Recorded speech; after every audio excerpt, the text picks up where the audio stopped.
ইন্না কারুনা কানা মিন কওমি মূসা ফাবাগা আলাইহিম ওয়া আতাইনাহু মিনাল কুনুজি মা ইন্না মাফাতিহাহু লাতানূউ বিল উসবাতি উলিল কুওয়াহ।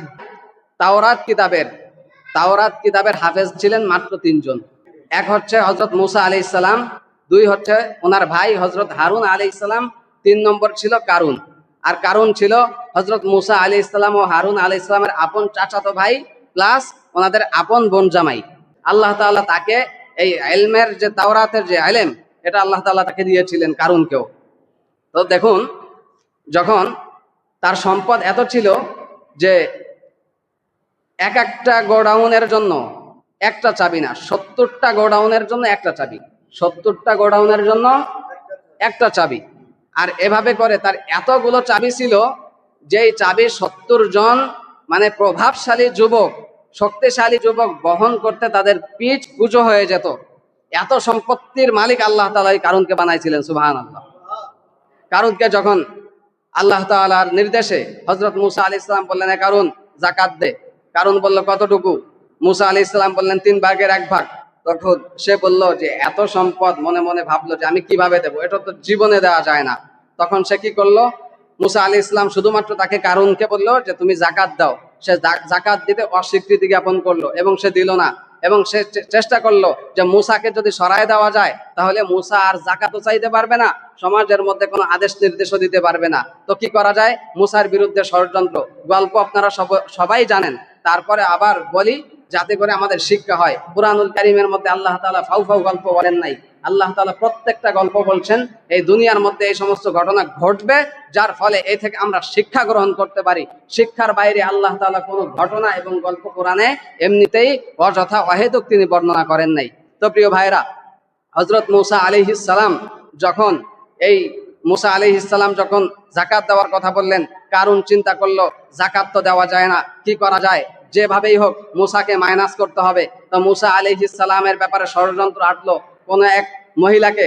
সে বলল যে তুমি মূসার ব্যাপারে একটা অভিযোগ দায়ের করবা, তাহলে তোমাকে আমি এত এত সম্পদ দিব। মহিলা প্রথমে অস্বীকৃতি জ্ঞাপন করলো, আরে এটা কিভাবে সম্ভব? মূসার ব্যাপারে আমি তো মূসার সামনে তাকাইতেই তো পারবো না, বলবো কিভাবে? তখন বললো, আরে না, তোকে আমি অনেক টাকা দিব, 10,000 স্বর্ণ মুদ্রা যদি দেয় তাহলে তো সে মহিলা পুরো আজীবন সে নাক টেনে গরিব মানুষ সুন্দর মতো খাইতে পারবে।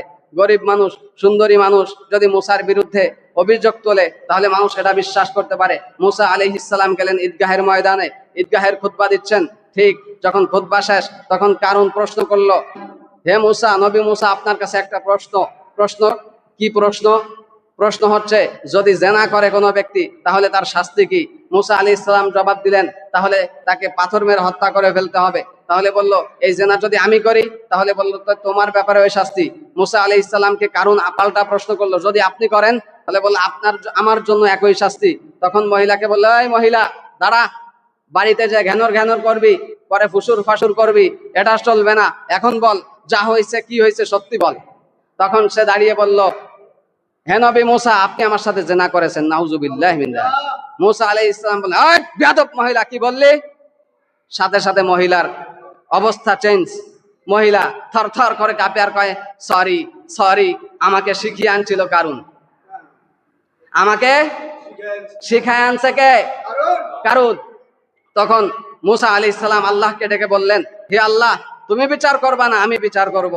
তখন আল্লাহ তাআলা বলল যে যেহেতু ঘটনা তোর সাথে ঘটছে মূসা, তো তুই বল কি শাস্তি চাস তার। তখন জমিন, ওকে ধর।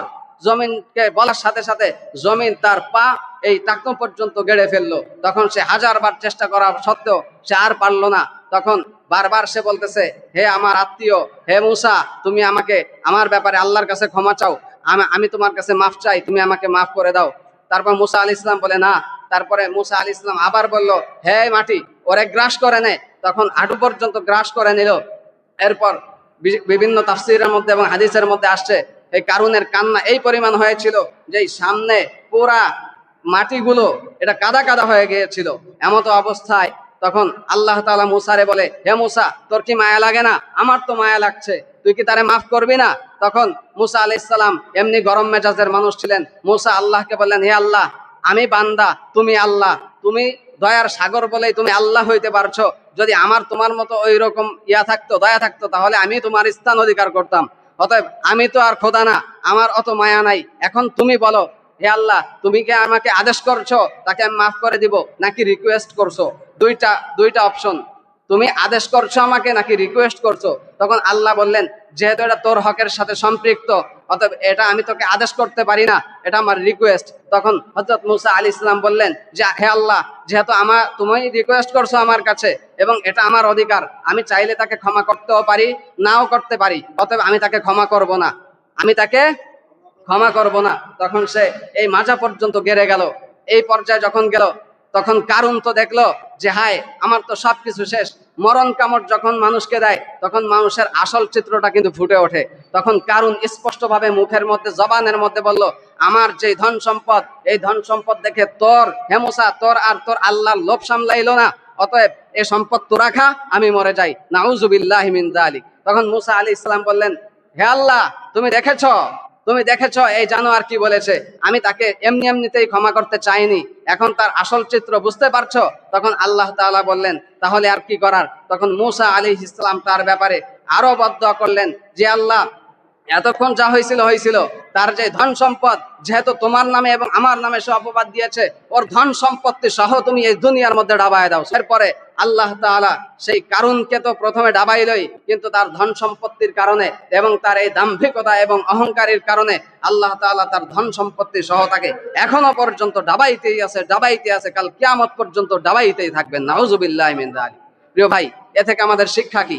ধন সম্পদ এটা আল্লাহ তাআলা আমাকে দিয়েছেন, দাপট ক্ষমতা এটা আল্লাহ তাআলা আমাকে দিয়েছেন, ভালো কাজে ব্যবহার করেন, হুজুরদের সাথে নয়, আলেমদের সাথে নয়, কোন দুর্বল মানুষের উপর নয়, আপনি কাজের জায়গায় ব্যবহার করেন।